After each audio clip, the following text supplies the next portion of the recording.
வணக்கம். மீண்டும் மற்றொரு ராஜ்யம் நிகழ்ச்சியினூடாக சந்தித்திருக்கின்றோம்.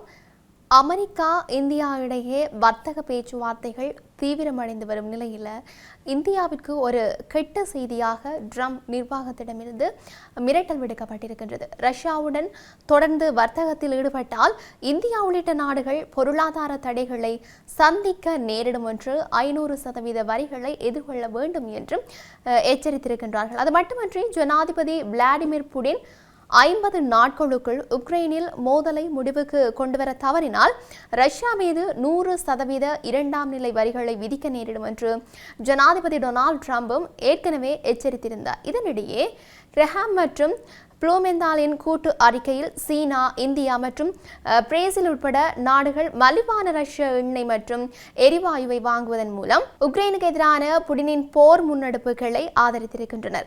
இதுபோன்ற காரணங்களால் புடின் தமது இலக்குகளே முக்கியம் என சமாதான ஒப்பந்தங்களுக்கு முன்னுரிமை அளிக்காமல் இருக்கின்றார். இதனால் ரஷ்யாவிற்கு உதவும் எந்த ஒரு நாட்டிற்கும் 500% வரை வரிகளை விதிக்க வேண்டும் என்று இரு செனட்டர்களும் அழைப்பு விடுத்தும் இருக்கின்றார்கள். இந்த போரை முடிவுக்கு கொண்டு வருவதற்கான இறுதி வாய்ப்பு சீனா, இந்தியா மற்றும் பிரேசில் போன்ற நாடுகளுக்கு எதிரான வரி விதிப்பாகும் என்று அந்த அறிக்கையில் குறிப்பிடப்பட்டிருக்குது. மேலும் அடுத்த 50 நாட்களுக்குள் அமைதி ஒப்பந்தம் எட்டப்படாவிட்டால் ரஷ்யா எண்ணெய் மற்றும் எரிவாயுவை வாங்கும் நாடுகள் மீது 100% இரண்டாம் நிலை வரிகளை அமல்படுத்துவதாக அறிவிக்க ஜனாதிபதி ட்ரம்ப் முடிவு செய்துள்ளதையும் அந்த அறிக்கையில் பாராட்டியிருக்கின்றார்கள். முன்னதாக ரஷ்யா மீதான பிரேரணை தொடர்பாக இந்திய தூதரகம் மற்றும் தூதர்குழு செனட்டர் கிரஹாமுடன் தொடர்பில் இருப்பதாக வெளிவிவகார அமைச்சர் ஜெய்சங்கர் இந்த மாத தொடக்கத்தில் தெரிவித்திருந்தார் என்பதும் இங்கு குறிப்பிடத்தக்க ஒரு விடயமாகவே இருக்கின்றது. அது மட்டுமல்லாது கனடாவை மோசமாக நடத்தி வரும் ட்ரம்புக்கு பதிலடி கொடுக்க அமெரிக்க சுற்றுலா முதலான விடயங்களை தவிர்த்து வருகின்றார்கள் கனேடியர்கள். அது குறித்து கனடாவுக்கான அமெரிக்க தூதரிடம் கேள்வி எழுப்பப்பட்டது.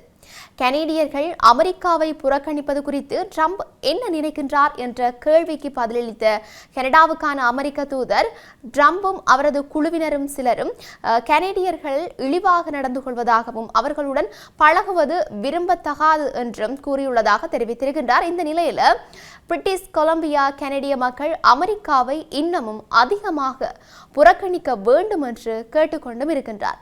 அமெரிக்காவை நாம் புறக்கணிக்கும் முயற்சிகள் தாக்கத்தை ஏற்படுத்தியுள்ளது தெளிவாக தெரிகின்றது என்று கூறியுள்ள டேவிட், ஆகவே நான் என் சக கனடியர்களிடம் கூறுவது என்னவென்றால் தொடர்ந்து கனடிய தயாரிப்புகளை வாங்குங்கள், கனடாவுக்குள்ளேயே சுற்றுலா செல்லுங்கள். எங்கள் வேலைகள், எங்கள் பொருளாதாரம் மற்றும் எங்கள் இறையாண்மையை தாக்குவதை பார்த்து கொண்டு நாங்கள் சும்மா இருக்க மாட்டோம். நாங்கள் உறுதியுடன் ஒன்றாக நிற்போம் என்று அவர் கூறியும் இருக்கின்றார். தொடர்ச்சியாக தான் இல்லை என்றால் அமெரிக்க சந்தை இப்போது சாதனை உச்சத்தில் இருந்திருக்காது, செயல் இழந்திருக்கும் என்று அமெரிக்க ஜனாதிபதி டொனால்ட் ட்ரம்ப் தனக்கு தானே புகழாரம் சூட்டியிருக்கின்றார்.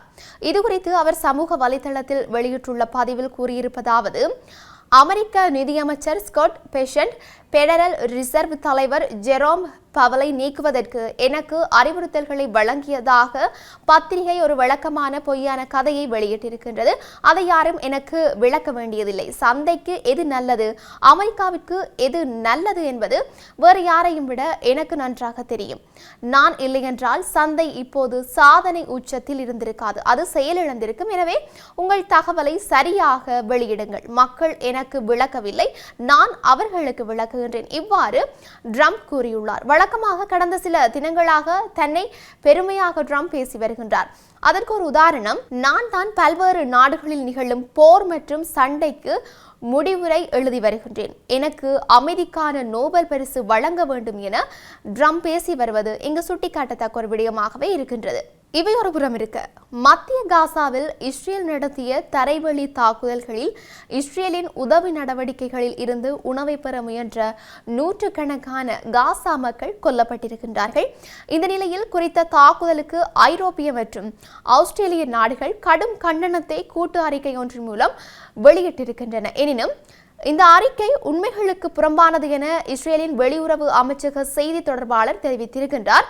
இவ்வாறு இருக்க இஸ்ரேலின் உதவி நடவடிக்கை மனிதாபிமானது அற்றது என்று இங்கிலாந்து வெளியுறவு செயலாளர் டேவிட் லாமி தெரிவித்தும் இருக்கின்றார். அத்துடன் இந்த ஆண்டு காசாவில் மனிதாபிமான உதவிக்காக கூடுதலாக 40 மில்லியன் யூரோக்களை ஒதுக்க உள்ளதாகவும் அவர் அறிவித்திருக்கின்றார். மேலும் இந்த தாக்குதல் காசாவில் மேற்கொள்ளப்படும் மனிதாபிமான முயற்சிகளுக்கு விழுந்த பேரிடி என்று ஐநாவின் மனிதாபிமான அலுவலகம் தெரிவித்திருக்கின்றது. இதேவேளை உணவு பாதுகாப்பு அமைப்பு 1.5 மில்லியனுக்கும் அதிகமான காசா மக்கள் கடுமையான ஊட்டச்சத்து குறைபாடு அல்லது பட்டினியால் பாதிக்கப்படும் அபாயத்தில் இருப்பதாக எச்சரித்துள்ளமையும் குறிப்பிடத்தக்க ஒன்றாகவே இருக்கின்றது. அது மட்டுமல்லாது காசாவில் போரை உடனடியாக முடிவுக்கு கொண்டு வர வேண்டும் என்று 27 நாடுகள் கோரியிருக்கின்றன. இங்கிலாந்து உட்பட 28 நாடுகள் இந்த கோரிக்கையை முன்வைத்திருக்கின்றன. காசாவில் பொதுமக்களின் துன்பம் மிகவும் மோசமான நிலையை அடைந்துள்ளது என்று அந்த நாடுகள் கூறியிருக்கின்றன.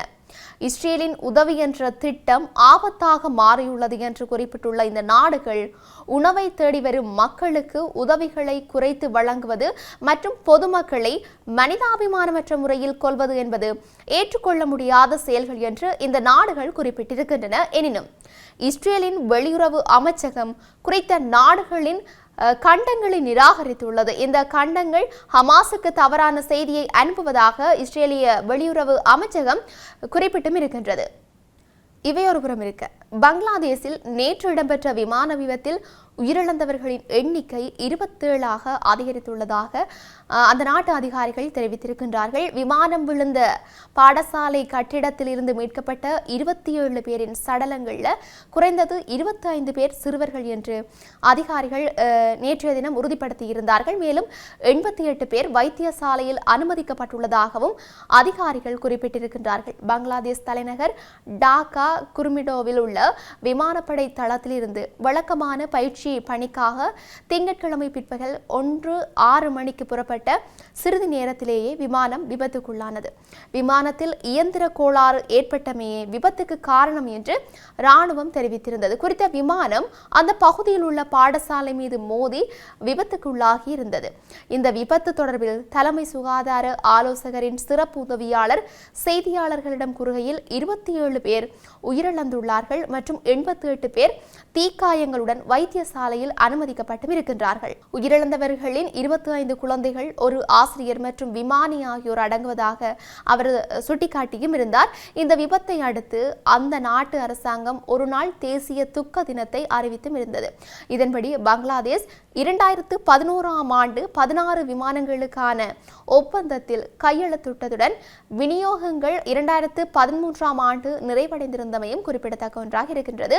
கடந்த மாதம் அகமதாபாத்தில் உள்ள ஒரு மருத்துவக் கல்லூரி விடுதியில் ஏர் இந்தியா விமானம் மோதியதில் விமானத்தில் இருந்த 241 பேர் உள்ளடங்கலாக 260 பேர் உயிரிழந்திருந்தார்கள். இந்த விபத்து ஏற்பட்ட ஒரு மாத கால இடைவெளியில் தற்போது பங்களாதேஷ் விமான விபத்து இடம்பெற்றுள்ளமை குறிப்பிடத்தக்க ஒரு விடயமாகவே இருக்கின்றது. ஆகவே உலகளவிய ரீதியில் இன்னும் என்னென்ன விடயங்கள் எல்லாம் நடக்கப் போகின்றது என்று நாங்களும் பொறுத்திருந்து பார்க்கலாம். மீண்டும் மற்றொரு பதிவினூடாக சந்திக்கலாம். வணக்கம்.